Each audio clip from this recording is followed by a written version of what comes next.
बराबर છે કમ્પ્લીટ કરશો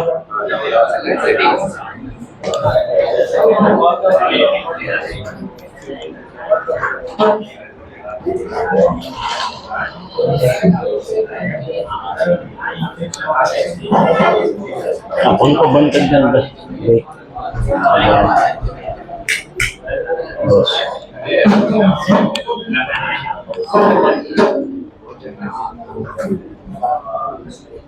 बाकी શું શરૂ કરો કાર્બનિક સંયોજનોનું ભારાત્મક પરિમાપનમાં કાર્બનિક સંયોજનમાં આપેલ તત્વ કેટલા પ્રમાણમાં છે એ નક્કી કરવામાં આવે છે એના વજનથી ટકા આ સૂત્રો છે એમાં ખાસ યાદ રાખવાના છે એના પરના પ્રશ્નો આવે છે એમાં પેલું છે કાર્બન ને હાઇડ્રોજનનું પરિમાપન કાર્બન ને હાઇડ્રોજનના પરિમાપન માટેની જે પદ્ધતિ છે પદ્ધતિનું નામ પણ યાદ રાખજો લિબિક્સ મેથડ નો યુઝ થાય છે અહીંયા CO2 ના વાતાવરણમાં અથવા કોઈ નિષ્ક્રિય વાતાવરણમાં આપેલ કાર્બનિક સંયોજન છે ને ક્યુપ્રિક ઓક્સાઇડ સાથે ગરમ કરવાનું એટલે આપણે ભણી ગયા ક્યુપ્રિક ઓક્સાઇડ સાથે ગરમ કરો એટલે કાર્બનિક સંયોજનોમાંનો કાર્બન શેમાં રૂપાંતર પામે છે CO2 માં અને હાઇડ્રોજન H2O માં રૂપાંતર પામે ને CO2 છે નું KOH માં શોષણ કરી લેવાનું CO2 ના વજન પરથી કાર્બનના ટકા નક્કી કરવાના છે KOH માં CO2 દ્રાવ્ય થઈ જાય કારણ કે 2KOH છે બેઝ છે પ્રબળ બેઝ અને આ નિર્બળ એસિડિક ઓક્સાઇડ છે એટલે એમાં દ્રાવ્ય થશે ને K2CO3 બનશે અને આ દ્રાવણ એટલે K2CO3 નું દ્રાવણ છે એનું વજન કરવાનું પહેલા ચોક્કસ વજન કરેલું KOH નું દ્રાવણ લીધું હોય એમાં જેવો CO2 પસાર થશે એટલે CO2 બધું એમાં શોષણ પામશે એનું વજન વધી જશે અને એ વજન પરથી એ જેટલો ડિફરન્સ આવે જેટલો વધારો થયો વજનમાં એ CO2 નું વજન અને એના પરથી CO2 ના ટકાનું સૂત્ર ભાઈ CO2 છે તો 1 મોલ CO2 માં કાર્બન નું દળ કેટલું સૂત્ર યાદ રહી જશે 12 ગ્રામ એટલે 12 ગુણ્યા CO2 નું વજન ગુણ્યા 100 ટકા 100 એ ફેરવીએ આપણે એટલે છેદમાં CO2 નું આણ્વિક દળ લેવાનું જેના તરીકે પરિમાપન કરવામાં આવે છે CO2 તરીકે CO2 નું આણ્વિક દળ 44 ગુણ્યા લીધેલા કાર્બનિક સંયોજનનું વજન જે પ્રમાણે કાર્બનિક સંયોજન લીધેલું હોય એ પ્રમાણે CO2 મળશે એટલે એની સાપેક્ષમાં લેવામાં એટલે W કાર્બનિક સંયોજનનું વજન W1 એટલે CO2 નું વજન લીધું છે પછી હાઇડ્રોજન છે એનું પરિમાપન શાના તરીકે થાય H2O છે એ નિર્જળ CaCl2 માં શોષી લેવામાં આવે ચોક્કસ વજનનો CaCl2 લેવાનો પછી એના પરથી પેલી પાણીની બાષ્પ પસાર થાય એટલે એનું હાઇડ્રેટ બનશે જેમ આપણે કોપરનો હાઇડ્રેટ CuSO4 નો હાઇડ્રેટ કઈ રીતે લખ્યું તો CuSO4 5H2, એમાંનો હાઇડ્રેટ બનશે CaCl2 6H2. હાઇડ્રેટ બને એટલે હાઇડ્રેટનું વજન વધી જશે કારણ કે પાણીનું શોષણ થયું, તો પાણીનું જેટલું શોષણ થયું હશે એટલું વજન વધશે, એટલે આપણને પાણીનું વજન મળી જાય, H2O નું વજન મળશે. એના પછી હાઇડ્રોજનના ટકા તમે જાણો છો 1 મોલ પાણીમાં H નું દળ કેટલું? 2 ગ્રામ. કેટલું? હાઇડ્રોજનનો પરમાણુ દળ એટલે 2 ગુણ્યા આના જેવું સૂત્ર W1 એટલે અહીંયા શું લેવાનું?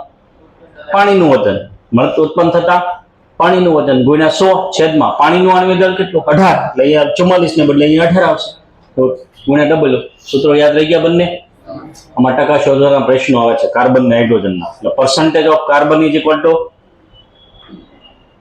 12 ઇન્ટુ CO2 નું વજન એમ યાદ રાખવાનું ગુણ્યા 100 છેદમાં 44 ગુણ્યા W એટલે લીધેલા કાર્બનિક સંયોજનનું વજન એ તમને આપેલું હશે.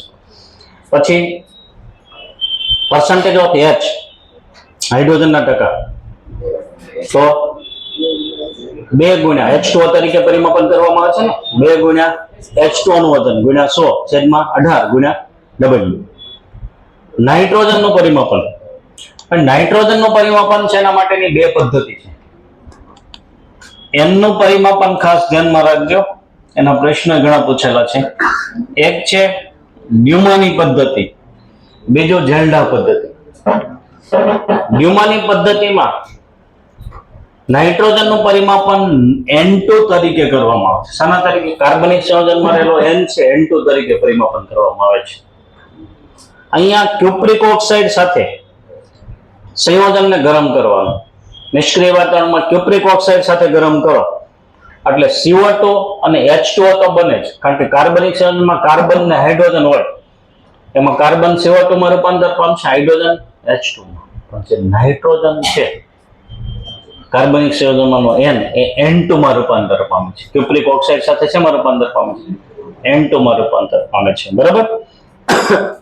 એ નાઇટ્રોજન વાયુ છે એનું એસટીપી કદ નક્કી કરવામાં આવે છે. સાથે સાથે નાઇટ્રોજનના કેટલાક ઓક્સાઇડ પણ બને છે. નાઇટ્રોજનના ઓક્સાઇડ પણ બને છે, એનું પાછું મુક્ત નાઇટ્રોજનમાં રૂપાંતર કરવામાં આવે. નાઇટ્રોજનના ઓક્સાઇડ બને છે એનું Cu સાથે પ્રક્રિયા કરવામાં, માની લો કે N2O બન્યો હોય, N2O બન્યો હોય તો કોપર સાથે ગરમ કરો એટલે N2 અને CO આમ થઈ જાય, એટલે એનું પાછું મુક્ત નાઇટ્રોજનમાં રૂપાંતર કરવામાં આવે છે. બરાબર? બોલો થોડું. કોપરના જે ઓક્સાઇડ છે એનું શેમાં રૂપાંતર કરવામાં આવે છે? 10 છે ઉપરનું. N2 માં રૂપાંતર કરવામાં, મુક્ત ઓક્સાઇડ્સ ઓફ નાઇટ્રોજન છે એનું N2 માં રૂપાંતર કરવામાં આવે છે. અને આ જે મિશ્રણ મળ્યું, જો મિશ્રણમાં શું છે આપણી પાસે? મિશ્રણમાં CO2 ને H2O છે, પણ આપણે કદ ખાલી કોનું જોઈએ છે? નાઇટ્રોજનનું જોઈએ છે. એસટીપી એ કદ નાઇટ્રોજનનું નક્કી કરવામાં. તો KOH નું દ્રાવણ લેવાનું, KOH નું દ્રાવણ લેવાનું, એમાંથી પેલા વાયુઓનું જે મિશ્રણ છે ને પસાર કરવાનું. આ વાયુનું મિશ્રણ, આ વાયુમાં શું છે? CO2 છે, H2O છે ને N2. એમાંના H2 તો પાણીમાં જતો રહી સાથે, CO2 કે OH માં શોષણ પામે ને, તો બાકી બધું N2 ને અહીંયા કલેક્ટ કરી લેવામાં આવે, અહીંયા N2 કલેક્ટ થાય N2 અને પછી એસટીપી કદ મેળવવામાં આવે. એ કદ પરથી નાઇટ્રોજનના ટકાનું સૂત્ર ધ્યાનમાં રાખવાનું છે. N2 નું આણ્વિક દળ કેટલું છે? 28. એટલે percentage of nitrogen is equal to 28 into V. V શું છે અહીંયા એક ખાસ ધ્યાનમાં રાખવાનું, ઉત્પન્ન થતા N2 નું એસટીપી કદ, ઉત્પન્ન થતા N2 નું એસટીપી કદ. હવે નીટમાં 2 MCQ પૂછાઈ ગયા, બેયમાં કદ એસટીપી નો તો જુદા તાપમાને દબાણ આપ્યું હતું, અને પેલા એસટીપી કન્વર્ટ કરવાનું. એના માટે સંયુક્ત વાયુ સમીકરણ આવે P1 V1 upon T1 is equal to P2 V2 upon T2. માની લો કે એસટીપી કદ આપણે V2 કીધું, તો અહીંયા દબાણ કેટલું? એસટીપી દબાણ કેટલું? 760 મિલીમીટર ઓફ Hg અથવા એક વાતાવરણ કે એક બાર લઈએ છે ને, અને T1 273 કેલ્વિન. પછી જુદા તાપમાને દબાણે કદ આપ્યું એ મૂલ્ય મૂકી અને V2 શોધી નાખવાનું.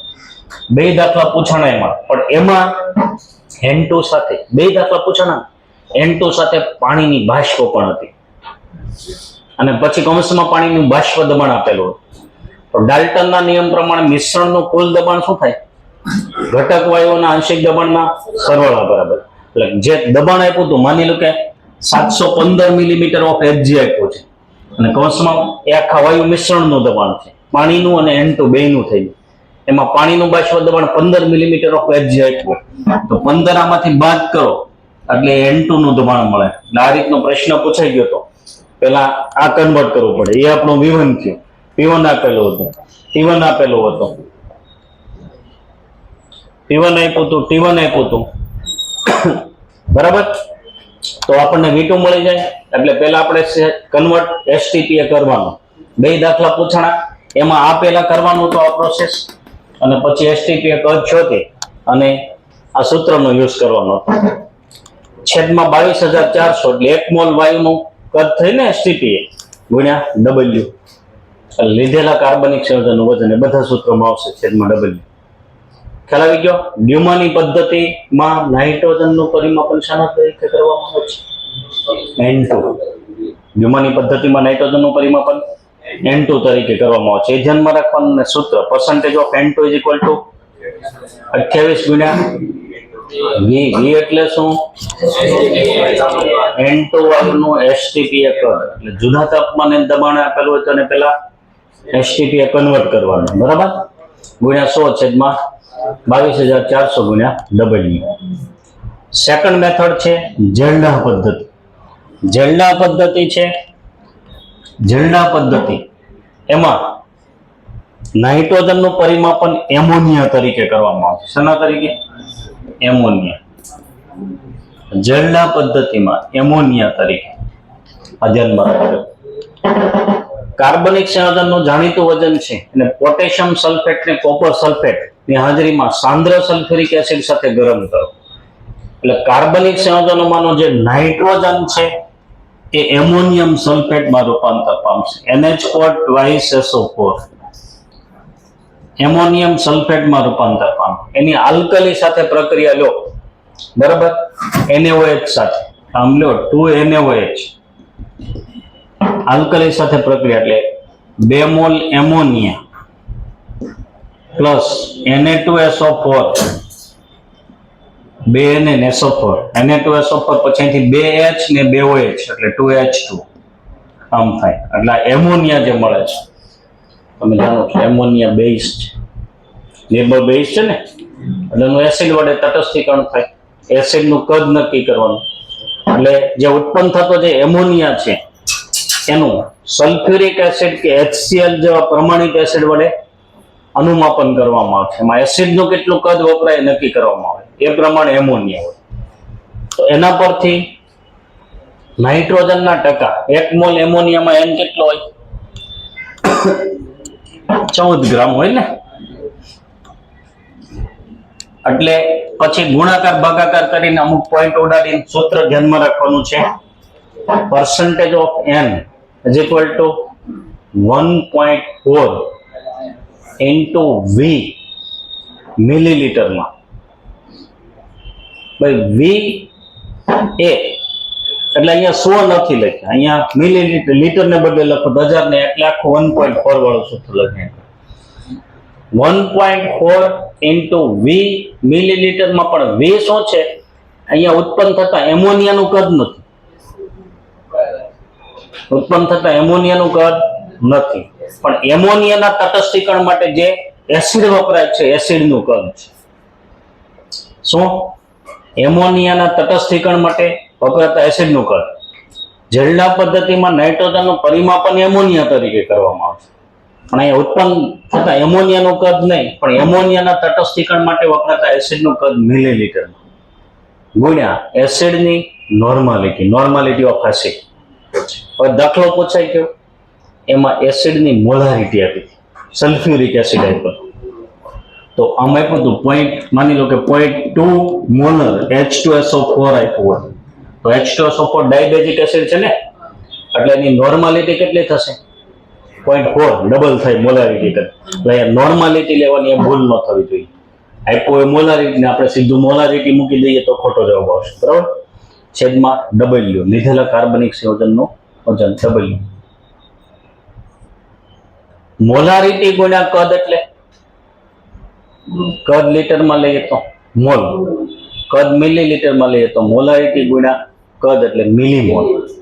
એમ નોર્માલિટી ગુણ્યા કદ એટલે તુલ્યાંક, કદ લીટરમાં લઈએ તુલ્યાંક આવી ગયું ને પહેલા ચેપ્ટરમાં આપણે. તો આમ નોર્માલિટી ગુણ્યા કદ મિલીલીટરમાં લઈએ તો મિલી તુલ્યાંક. એટલે આ જ સૂત્ર છે, પણ અહીંયા કદ ને નોર્માલિટીનો ગુણાકાર લઈ લીધો છે.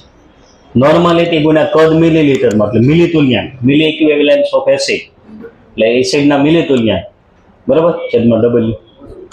તો આ સૂત્ર. પણ આમાં જે ખાસ આ જે મુદ્દો છે એનો JEE NEET બંનેમાં પ્રશ્ન પૂછાઈ ગયો છે. ઝેરડા પદ્ધતિ કોના માટે ઉપયોગી નથી? નોંધ કરજો. ચક્રમાં નાઇટ્રોજન ધરાવતા કાર્બનિક સંયોજનો જેવા કે પેરિડીન, પાયપિરિડીન, પાયરોલ, એમાં બધામાં ચક્રમાં નાઇટ્રોજન હોય. પેરિડીન છે, બરાબર? પાયરોલ છે. અહીંયા ડબલ બોન્ડ ન લખો તો પાયપિરિડીન કહેવાય, એટલે એના માટે ઉપયોગી નથી. પછી નાઇટ્રોજન સાથે સીધા જોડાયેલા ઓક્સિજન ધરાવતા કાર્બનિક સંયોજનો, નાઇટ્રોજન સાથે ઓક્સિજન સીધો જોડાયેલો, NO2 સમૂહ, નાઇટ્રો સમૂહ હોય કે નાઇટ્રોસો સમૂહ હોય, એનો સમૂહ હોય, એના માટે ઉપયોગી નથી. દાખલા તરીકે નાઇટ્રોઇથેન CH3CH2NO2, આના માટે ઝેરડા પદ્ધતિ ઉપયોગ ન થાય. નાઇટ્રોસોબેન્ઝીન, એમાં પણ નાઇટ્રોજન સાથે ઓક્સિજન સીધો જોડાયેલો છે, તો નાઇટ્રોબેન્ઝીન હોય, એના માટે ઉપયોગી નથી. પછી કોના માટે ઉપયોગી નથી? બરાબર? તો કે N ડબલ બોન્ડ N એઝો સમૂહ હોય, દાખલા તરીકે એઝોબેન્ઝીન, એઝોબેન્ઝીન. એઝોક્સી કમ્પાઉન્ડ હોય, એઝોક્સી સંયોજનો, દાખલા તરીકે એઝોક્સીબેન્ઝીન. એઝોક્સીબેન્ઝીન લઈએ, અહીંયા એક ઓક્સિજન હોય, સવર્ગ સંયોજન, N પર નો બંધકારક ઇલેક્ટ્રોનિકમાં વપરાયો, એટલે એઝોક્સીબેન્ઝીન આના માટે પણ ઉપયોગી નથી, બરાબર? પછી ડાયઝો કમ્પાઉન્ડ્સ હોય, દાખલા તરીકે benzene diazonium chloride, benzene ring પર N triple bond N plus Cl minus, એટલે ડાયઝો કમ્પાઉન્ડ્સ હોય, એના માટે ઉપયોગી નથી. હાઇડ્રેજોન્સ, હાઇડ્રોજન કઈ રીતે બને છે? આલ્ડીહાઇડ કે કીટોનની NH2 હાઇડ્રોજન સાથેની પ્રક્રિયાથી હાઇડ્રોજન બને ને, હાઇડ્રોજન ને ફિનાઇલ હાઇડ્રોજન. દાખલા તરીકે એસિટાલ્ડીહાઇડ છે CH3CHO, એની NH2 સાથે પ્રક્રિયા થાય તો અહીંથી O અને અહીંથી 2H, H2 દૂર થઈ જાય ને, એટલે આમ બનશે CH3CH ડબલ બોન્ડ NH2, અને શું કહેવાય? હાઇડ્રોજન. એટલે હાઇડ્રોજન માટે પણ ઉપયોગી નથી, અને ઓક્ઝાઇમ માટે પણ ઉપયોગી નથી. ઓક્ઝાઇમમાં અહીંયા શું લેવાનું? NH2OH, એટલે શું બનશે?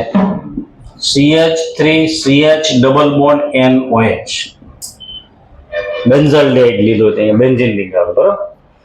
પણ આ બધા કમ્પાઉન્ડ્સ માટે આ પદ્ધતિ ઉપયોગી નથી, નોંધ કરી નાખજો પછી, બરાબર?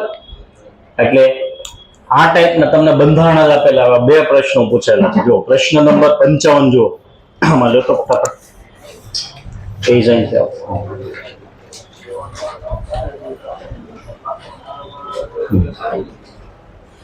55 ની પાછળ હજુ એના પછીનું પેજ 72 73 બંનેમાં નાઇટ્રોજન પરિમાપન માટેની ઝેરડા પદ્ધતિ માટે નીચે આપેલા સંયોજનોમાંથી કયું સુસંગત થશે? પહેલો સુસંગત થશે નહીં, કારણ કે N સાથે O સીધો જોડાયેલો છે ને, બીજું બેન્ઝીન ડાયઝોનિયમ ક્લોરાઇડ છે, ડાયઝો કમ્પાઉન્ડ્સ માટે પણ, ડાયઝોનિયમ ક્ષાર માટે પણ નથી. આમાં ચક્રમાં નાઇટ્રોજન છે, એના માટે ઉપયોગી નથી. એટલે લાસ્ટ આવશે એનિલિન. સેમ પ્રશ્ન છે એવો એના પછીનો 73 નીટમાં પૂછાઈ ગયો. આમાં એનિલિન જ આવશે ને, આમાં એક વિકલ્પ અલગ આપ્યો છે ખાલી, બરાબર, ડાયઝો કમ્પાઉન્ડ્સ, અને એમાં એનિલિન આવશે. તો કોના માટે ઉપયોગી નથી એ ધ્યાનમાં રાખજો, બરાબર.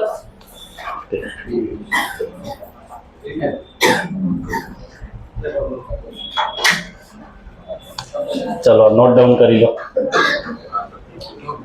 સ્પીડ રાખજો, લોકડાઉન નહીં આવે. નાઇટ્રોજનના પરિમાપન માટેની બે પદ્ધતિ, ન્યુમની પદ્ધતિ અને ઝેલ્ડા પદ્ધતિ, બંનેના સૂત્રો ધ્યાનમાં રાખજો, બરાબર.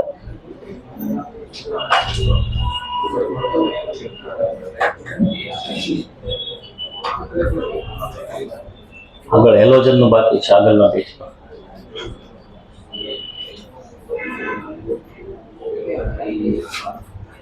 નીચે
હેલોજનનું પરિમાપન.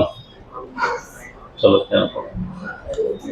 હેલોજનનું પરિમાપન માટે કાર્બનિક સંયોજનનું જાણીતું વજન, ચોક્કસ વજનનું કાર્બનિક સંયોજન લેવાનું, અને સિલ્વર નાઇટ્રેટની હાજરીમાં નાઇટ્રિક એસિડ સાથે કેરિયસ ટ્યુબ તરીકે ઓળખાતી લાંબી મજબૂત નળીમાં ગરમ કરવામાં આવે. આ પદ્ધતિને કેરિયસ પદ્ધતિ કહેવાય.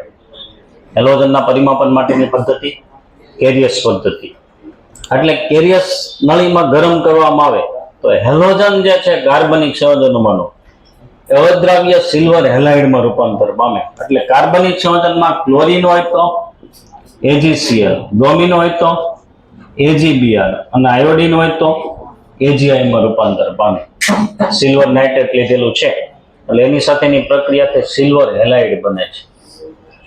સિલ્વર હેલાઇડ ના વજન અને એના અવક્ષેપ છે ને ગાળી લેવામાં, પછી એને ડ્રાય કરી નાખવાનું, શુષ્ક બનાવી દેવાનું, પછી એનું વજન કરવાનું. વજન જે પ્રમાણે મેળવ્યું એ પ્રમાણે ક્લોરીન હાજર હોય એ પ્રમાણે AgCl મેળવે ને, એટલે એના પરથી ક્લોરીનના ટકા.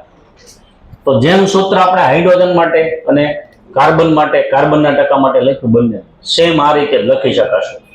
એ સૂત્ર યાદ રાખો, ખ્યાલ આવી જાય. 1 મોલ AgCl માં Cl નું દળ કેટલું થાય? 35.5 ગ્રામ. એના પરમાણુ દળ જેટલું થાય ને, એટલે પર્સન્ટેજ ઓફ ક્લોરીન 35.5 ગુણ્યા AgCl નું દળ. AgCl તરીકે એનું પરિમાપન કર્યું છે ને આપણે, એસ્ટિમેશન શાના તરીકે કર્યું છે? AgCl તરીકે. તો AgCl નું દળ ગુણ્યા 100 છેદમાં AgCl નું આણ્વિક દળ 108 ને 35.5 એટલે 143.5 ગુણ્યા લીધેલા કાર્બનિક સંયોજનનું દળ W. એમ બ્રોમિનના ટકાનું સૂત્ર યાદ આવી ગયું. આના પ્રશ્ન પૂછાઈ ગયા છે bromine ક્લોરીનના ટકાવાળા. percentage of Br is equal to આના પરથી Br નું પરમાણુ દળ લેવાનું 80 ગુણ્યા Ag2 નું દળ ગુણ્યા 100 Ag2 નું આણ્વિક દળ 108 ને 80 એટલે 188 ગુણ્યા W બરાબર. અને આયોડિન નું પરિમાપન શાના તરીકે કરવામાં છે? સિલ્વર આયોડાઇડ તરીકે, AgI તરીકે. તો percentage of I is equal to શું થશે? I નું પરમાણુ દળ 127 એટલે 1 મોલ AgI માં 127 ગ્રામ I હોય 127 ગુણ્યા AgI નું દળ ગુણ્યા 100 છેદમાં AgI નું આણ્વિક દળ કેટલો થશે? 233 ગુણ્યા W લીધેલા કાર્બનિક સંયોજનનું દળ. આ ત્રણેય સૂત્રો સિમ્પલ યાદ રાખવા સહેલા છે ને. શાના તરીકે પરિમાપન કરવામાં? એનું આણ્વિક દળ છેદમાં લેવાનું, એમાં જે હેલોજન હોય એનું પરમાણુ દળ અંશમાં, અને આનું વજન 100 ને W તો બધા સૂત્રમાં આવે છે, અંશમાં 100 છેદમાં W. નેક્સ્ટ, સલ્ફરનું પરિમાપન. સલ્ફરના પરિમાપન માટે પણ કેરિયસ પદ્ધતિ જ વપરાય છે. Estimation of sulphur Carius method. Carius મેથડમાં અહીંયા પણ સલ્ફરનું જે જાણીતું વજન છે એને નાઇટ્રિક એસિડની સાથે કેરિયસ ટ્યુબમાં ગરમ કરવામાં આવે તો સલ્ફર છે સલ્ફ્યુરિક એસિડમાં રૂપાંતર પામે. કાર્બનિક સંયોજનમાંનું સલ્ફર સલ્ફ્યુરિક એસિડમાં ઓક્સિડેશન પામી જશે. સલ્ફ્યુરિક એસિડ છે એના દ્રાવણમાં આપણે બેરિયમ ક્લોરાઇડ કે બેરિયમ નાઇટ્રેટ ઉમેરીએ એટલે BaSO4 ના અવક્ષેપ મળે. અવક્ષેપને ગાળી લેવાનો, ધોઈ અને શુષ્ક બનાવી નાખવાનું અને એનું વજન કરવાનું, અને અવક્ષેપના વજન પરથી સલ્ફરના ટકા નક્કી થાય. બધો સલ્ફર શાના તરીકે રૂપાંતર પામી ગયો? BaSO4. એટલે સલ્ફરના પરિમાપન શાના તરીકે કરવામાં આવે છે? પ્રશ્ન પૂછે. સલ્ફરનું પરિમાપન શાના તરીકે? BaSO4 તરીકે. શાના તરીકે કર્યું કહેવાય? BaSO4 તરીકે. હવે 1 મોલ BaSO4 માં સલ્ફરનું દળ કેટલું? HS છે એટલે એનું પરમાણુ દળ 32 ને. તો percentage of સલ્ફરનું સૂત્ર યાદ રહી જાય સીધું. 32 ગુણ્યા BaSO4 નું દળ ગુણ્યા 100 છેદમાં BaSO4 નું આણ્વિક દળ કેટલું છે? 233 ગુણ્યા W. બરાબર. એટલે આ સૂત્ર ધ્યાનમાં રાખવાનું છે. 32 ગુણ્યા BaSO4 નું વજન ગુણ્યા 100 છેદમાં 233 એટલે શું થઈ જાય? BaSO4 નું. એમાં Ba નું પરમાણુ દળ 137, સલ્ફર 32 ને 16 ચોક 64 બધાનો સરવાળો કરો એટલે 233 આવી જશે. W ભૂલાઈ ગયું હોય તો આ રીતે મેળવી લેવાનું BaSO4 નું આણ્વિક દળ. ફોસ્ફરસનું પરિમાપન. ફોસ્ફરસનું પરિમાપન છે એમાં પણ કેરિયસ મેથડ જ આવશે, કારણ કે એમાં પણ કેરિયસ ટ્યુબમાં ગરમ કરવામાં આવે છે. કાર્બનિક સંયોજનના જાણીતા વજનને નાઇટ્રિક એસિડની સાથે કેરિયસ ટ્યુબમાં ગરમ કરતા ફોસ્ફરસનો H3PO4 માં રૂપાંતર થાય. H3PO4 બને. H3PO4 છે એની મેગ્નેશિયમ મિશ્રણની હાજરીમાં MgCl2 અને NH4Cl સાથે ગરમ કરો. MgCl2 સાથે ગરમ કરો એટલે MgNH4PO4 બને છે. Magnesium ammonium phosphate. Magnesium ammonium phosphate. ધન આયન અહીંયા 2 છે, Mg+2 અને NH4+1, અને ઋણ આયન PO4 -3 એટલે મેગ્નેશિયમ એમોનિયમ ફોસ્ફેટ બને છે. મેગ્નેશિયમ એમોનિયમ ફોસ્ફેટ ના અવક્ષેપને ગાળી લેવાના, એકઠા કરી લેવાના, ધોઈ નાખવાના અને ડ્રાય બનાવી દેવાના. ડ્રાય બનાવીને પછી ગરમ કરવાનું. ગરમ કરો એટલે મેગ્નેશિયમ પાયરોફોસ્ફેટ આના 2 મોલ લઈએ તો Mg2P2O7 બને છે. મેગ્નેશિયમ પાયરોફોસ્ફેટ કહેવાય. Mg2P2O7 સૂત્ર ધ્યાનમાં રાખજો. H3PO4 એટલે ફોસ્ફોરિક એસિડ. ફોસ્ફોરિક એસિડ ના 2 મોલ લઈએ.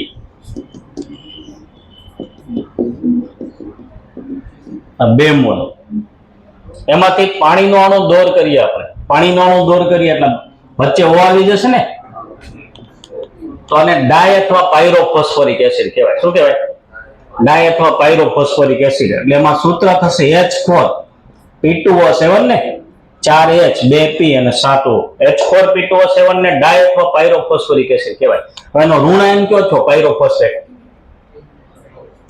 H પ્લસ કાઢી નાખો 4 એટલે P2O7 -4 અને સાથે Mg+2 લો તો Mg2P2O7 લખવું પડે ને, એટલે એને મેગ્નેશિયમ પાયરોફોસ્ફેટ કહેવાય. આ પાયરોફોસ્ફોરિક એસિડ, એનો ઋણાયન આ પાયરોફોસ્ફેટ અને Mg+2 એટલે મેગ્નેશિયમ પાયરોફોસ્ફેટ. તમારે એક યાદ રાખવાનું છે, ફોસ્ફરસનું પરિમાપન શાના તરીકે કરવામાં આવે છે? મેગ્નેશિયમ પાયરોફોસ્ફેટ તરીકે. શાના તરીકે? Magnesium pyrophosphate. એના પરથી ફોસ્ફરસના ટકા, percentage of phosphorus. 1 mall Mg2P2O7 માં કેટલા P છે? 2. P નું પરમાણુ દળ 31 એટલે 31 × 62 એટલે 62 આવી ગયો. 62 ગુણ્યા Mg2P2O7 નું વજન ગુણ્યા 100 છેદમાં Mg2P2O7 નું આણ્વિક દળ 222 ગુણ્યા ડબલ લીધેલા કાર્બનિક સંયોજનનો દળ. બરાબર. હવે કાર્બનિક સંયોજનનું આણ્વીય દળ ગણવું હોય તો આણ્વીય દળ માટેની કેટલીક પદ્ધતિઓ છે. એમાં આણ્વીય દળ માટેની પહેલી પદ્ધતિ છે Victor mayor method. Victor mayor પદ્ધતિમાં ચોક્કસ વજનનો કાર્બનિક સંયોજન લેવાનો, W ગ્રામ કાર્બનિક સંયોજન લેવાનું. બરાબર. એને ગરમ કરો એટલે એની બાષ્પ મળશે. બાષ્પનું વજન એ W ગ્રામ જ થશે. આ બાષ્પ જે મળે છે એનું STP એક કદ નક્કી કરવામાં આવે અને એના પરથી એનું આણ્વીય દળ ગણી શકાય કે નહીં? ભાઈ 1 મોલ વાયુ હોય એનું STP એક કદ કેટલું? 22.4 લીટર અથવા 22,400 મિલી થાય ને. અને 1 મોલ વાયુનું દળ કેટલું થાય? ગ્રામમાં આણ્વીય દળ કેટલું થાય? એટલે 22,400 મિલી જો STP એક કદ હોય વાયુનું, તો દળ એનું જે દળ મળે એ શું કહેવાય? આણ્વીય દળ. તો આપણને જે આ STP વાયુ આપણે લીધો તો, પદાર્થ લીધો તો W ગ્રામ, એની બાષ્પ 20 મિલી મળી હોય. કેટલી મળી હોય? 20 મિલી. તો એનો મતલબ 20 મિલી STP એક કદ હોય તો દળ કેટલું? W ગ્રામ. W ગ્રામ લીધો તો એનો 20 મિલી મળ્યો ને આપણને. કાર્બનિક સંયોજન છે એની બાષ્પ બનાવી નાખવાનું અને બાષ્પનું STP એક કદ મળવો. એ કદ 20 મિલી છે એટલે W ગ્રામ નું કદ 20 મિલી આવ્યું એટલે 20 મિલી કદ મળ્યું તો કાર્બનિક સંયોજન કેટલું? W ગ્રામ. તો 22,400 મિલી હોય તો કેટલું વજન મળી જાય? શું આવશે? 22,400 ગુણ્યા W છેદમાં 20.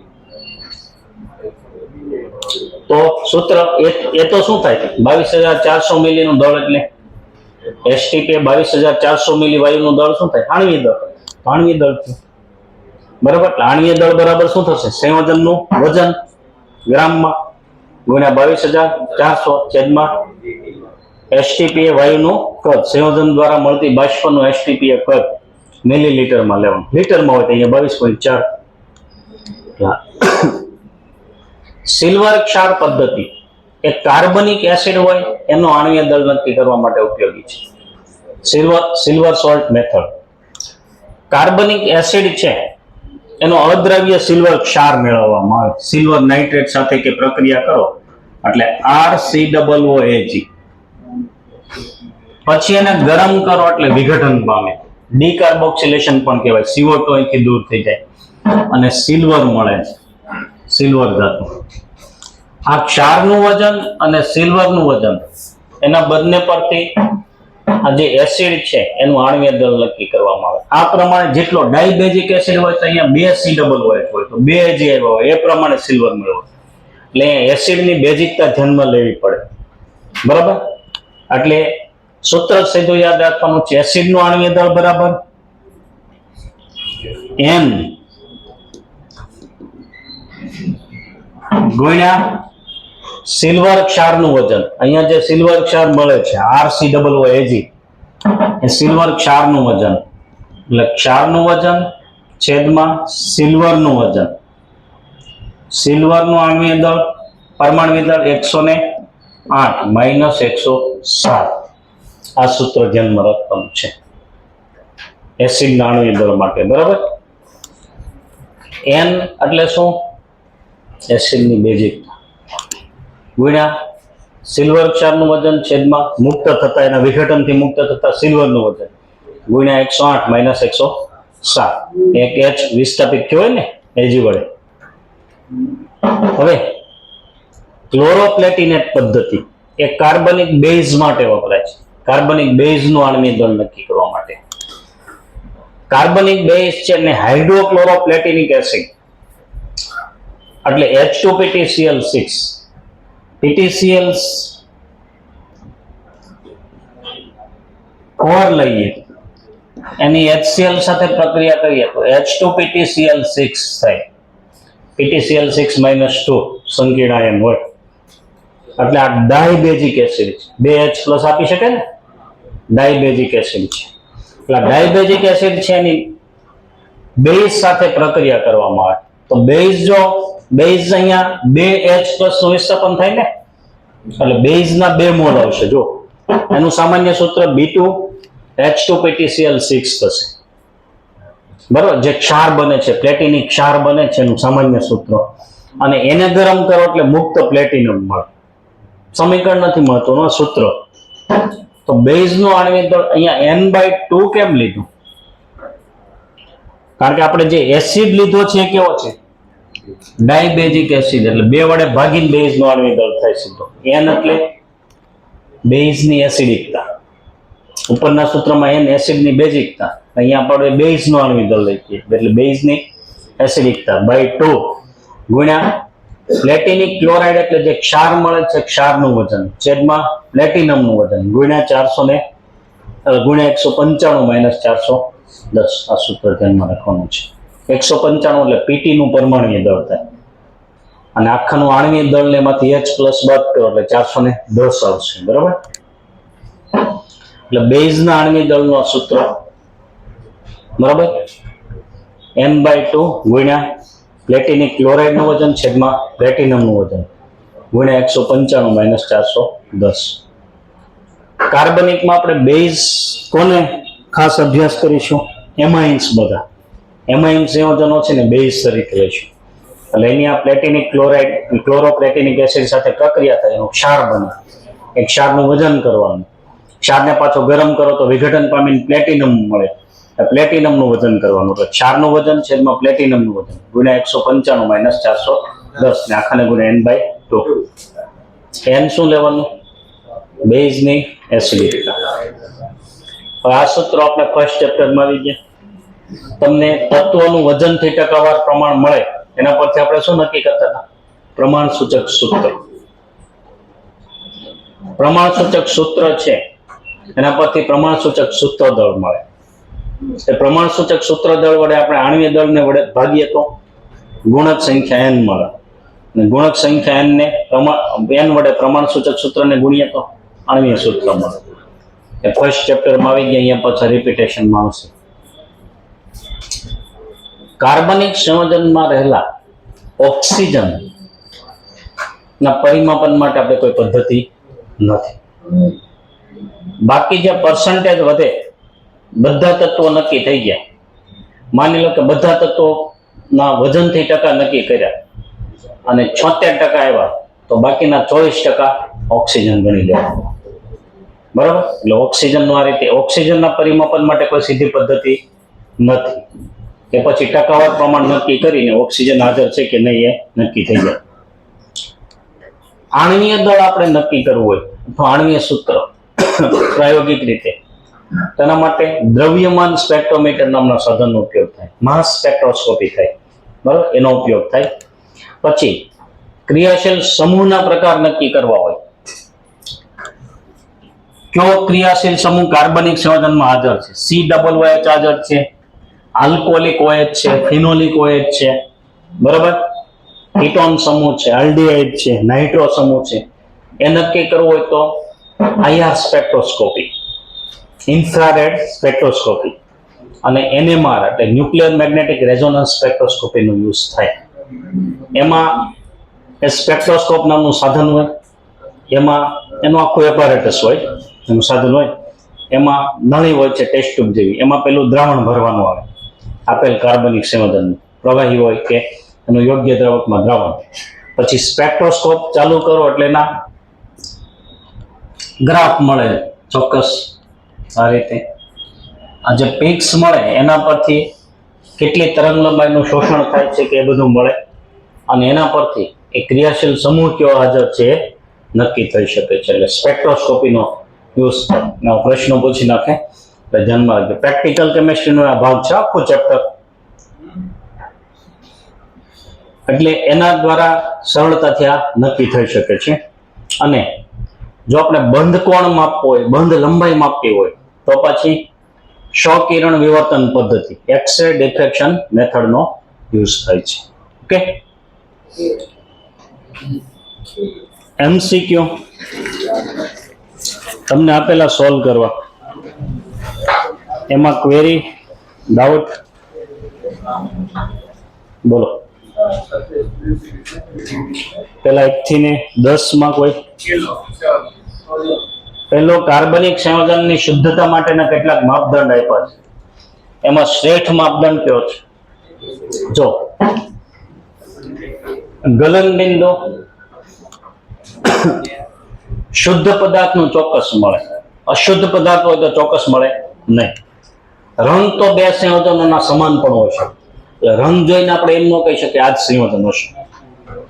માઇક્રોસ્કોપ હેઠળ નિરીક્ષણ કરો તો અણુ તો આપણને દેખાય નહીં કે ભાઈ સોડિયમ પરમાણુ છે, આમાં NH4Cl છે, NaCl છે, બધાના કણો સરખા જ હોય.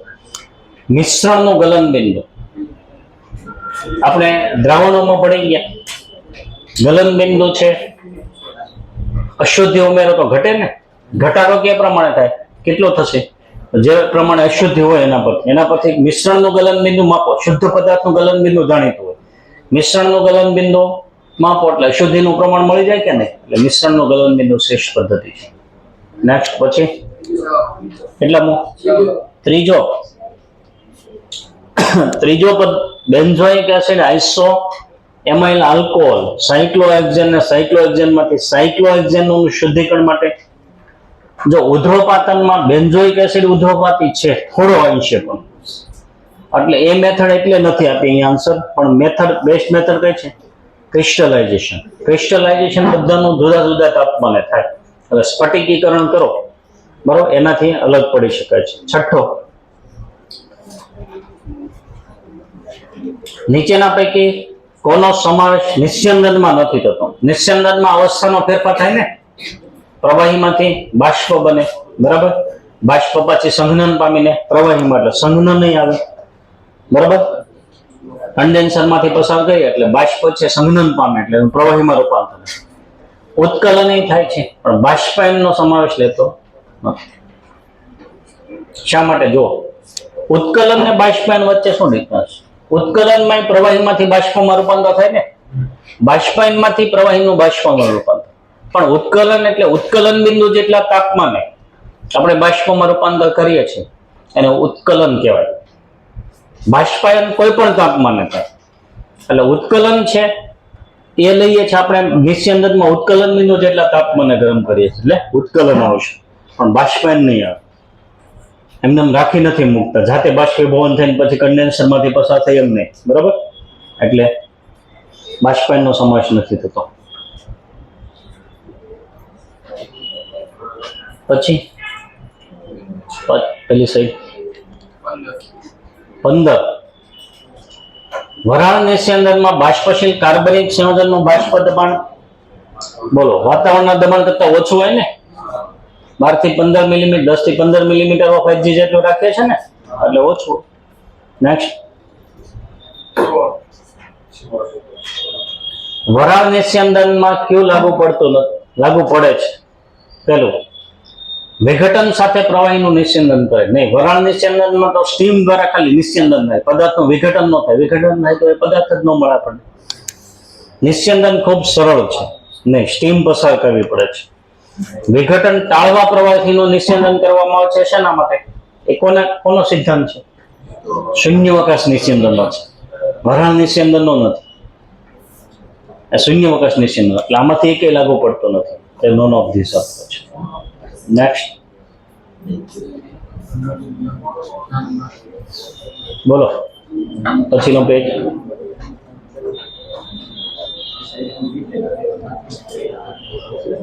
છે હવે 34 પેલી સેલો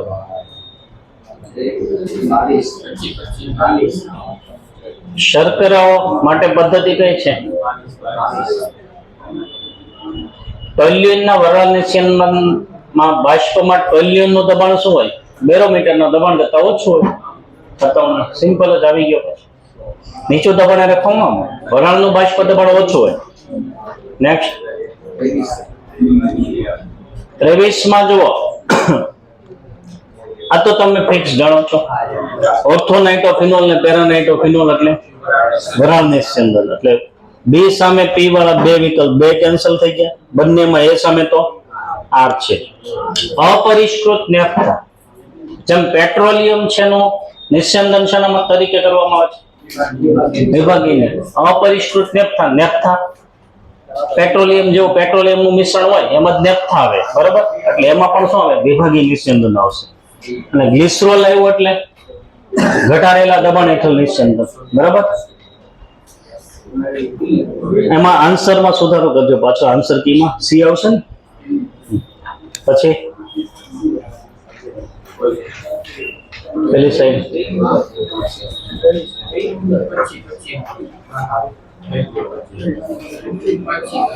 25 માં એકબીજામાં અદ્રાવ્ય હોય એવા બે પ્રવાહીઓ એકબીજામાં મિશ્રણ ન થતા હોય તો નિષ્કર્ષ વિભેદન ને, એટલે વિભાગીય અલગીકરણ ફનેલ.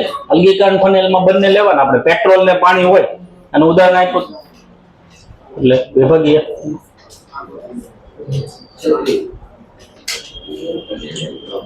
36 માં એ હલકો ફિનોલ એટલે ફિનોલિક કમ્પાઉન્ડ છે ને બી એરોમેટિક કાર્બોક્સિલિક એસિડ છે. એ ફિનોલ છે, બી કાર્બોક્સિલિક એસિડ છે. તેનું અલગીકરણ શાના વડે કરી શકાય? સોડિયમ હાઇડ્રોક્સાઇડ વડે ન થાય. જો ફિનોલ છે ને એની એસિડિકતા ખૂબ ઓછી હોય, HCN ની નજીક હોય, ખૂબ ઓછી, એકદમ નિર્બળ એસિડ છે. એની સાપેક્ષમાં અહીં નિર્બળ એસિડ છે પણ ફિનોલની સાપેક્ષમાં પ્રબળ છે. એટલે NaOH જો નિર્બળ એસિડ હોય ને તો નિર્બળ બેઝમાં દ્રાવ્ય ન થાય, પ્રબળ બેઝમાં દ્રાવ્ય થાય. એટલે NaOH માં તો બે દ્રાવ્ય થઈ જશે. પણ સોડિયમ બાયકાર્બોનેટ નિર્બળ બેઝ છે, તો સોડિયમ બાયકાર્બોનેટમાં ફિનોલ નહીં દ્રાવ્ય થાય, ફિનોલ દ્રાવ્ય થશે નહીં અને કાર્બોક્સિલિક એસિડ દ્રાવ્ય થઈ જશે. બેને અલગ પાડવા માટે sodium bicarbonate, alcohol phenol ether વાળા યુનિટમાં પાછું આવશે રિપીટેશન. શર્કરાઓને એકબીજાથી અલગ કરવા માટે કઈ પદ્ધતિ? શર્કરાઓ ઉધ્વપાતન, ક્રોમેટોગ્રાફી, એમાં અધિશોષણ અલગ અલગ થાય એટલે કયો પદ્ધતિ આવશે? 30 શુદ્ધિકરણની ક્રોમેટોગ્રાફી બધા માટે ઉપયોગી છે. રંગીન સંયોજનો ચાલે, પ્રવાહી માટે, ઘન માટે. ઘન હોય તો યોગ્ય દ્રાવકમાં દ્રાવણ બનાવીને અલગ કરવામાં, બરાબર?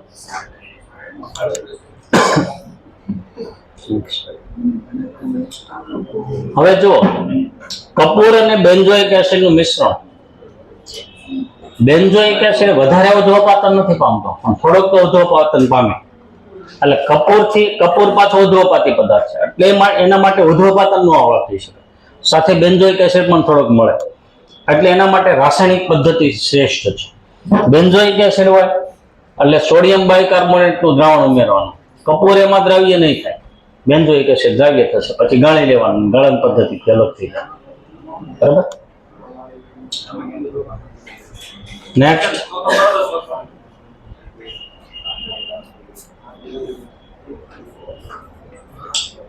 ચોથામાં ખરેખર નેપ્થેલિન ને એમાં બીજો કોઈ ઓપ્શન નથી આપણી પાસે. બેન્ઝોઇક એસિડ ની અશુદ્ધિ રહેશે થોડી પણ ઉધ્વપાતન સિવાય જો અહીંયા રાસાયણિક પદ્ધતિ લખ્યું હોય તો રાસાયણિક પદ્ધતિ જ લખવું પડે, બરાબર? સ્ફટિકીકરણમાં બેનું સ્ફટિકીકરણ થઈ શકે, બરાબર? સાથે અશુદ્ધિ તરીકે તો આવે છે.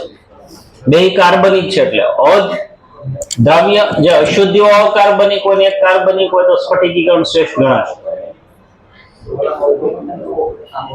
પણ એમાંય અશુદ્ધિ તો રહેશે જ થોડીક, આમાંય રહેશે થોડી બેન્ઝોઇક એસિડ, પણ બીજો કોઈ ઓપ્શન નથી.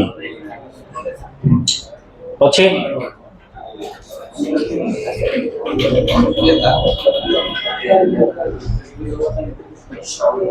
થઈ ગયા 43.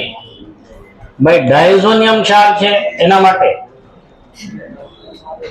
નાઇટ્રોજનની પરખ માટેની જે આપણે કસોટી લઈએ છીએ, બરાબર,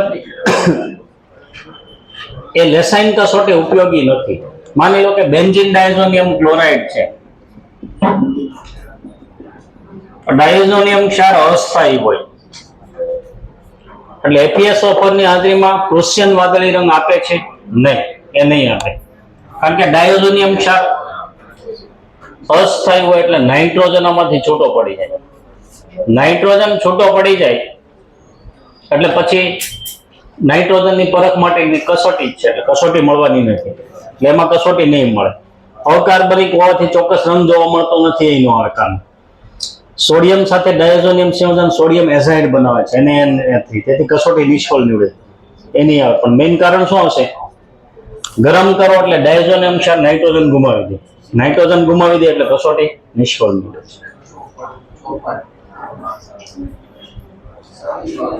ક્લોરોએસેટિક એસિડને સિલ્વર નાઇટ્રેટની હાજરીમાં ધુમાયમાન નાઇટ્રિક એસિડ સાથે ગરમ કરવામાં આવે છે અને ગાળણ બાદ અવક્ષેપને ધોવાથી કેવો પદાર્થ મળે? હેલોજન યુક્ત કાર્બનિક સંયોજન છે એટલે સિલ્વર હેલાઇડ બને. એના તરીકે AgCl તરીકે આપણે એનો અવક્ષેપન કરીએ છીએ. 55મો સિમ્પલ નાઇટ્રિક એસિડ માટે એની સાથે પ્રક્રિયા શા માટે કરવામાં આવે છે? કે જે NH2S કે NaCN ઉત્પન્ન થયા હોય તો એને પહેલા રિમૂવ કરવા પડે ને, નહીતર એના અવક્ષેપ મળે ને. આપણે શું માનીએ? હેલોજનના અવક્ષેપ છે, હેલાઇડને કારણે અવક્ષેપ મળ્યા છે, બરાબર. એટલે પહેલા નાઇટ્રોજન હાજર હોય તો NaCN બન્યો હોય, સલ્ફર હાજર હોય તો Na2S, એને પહેલા રિમૂવ કરવા પડે ને એના માટે નાઇટ્રિક એસિડ ઉમેરવામાં આવે છે.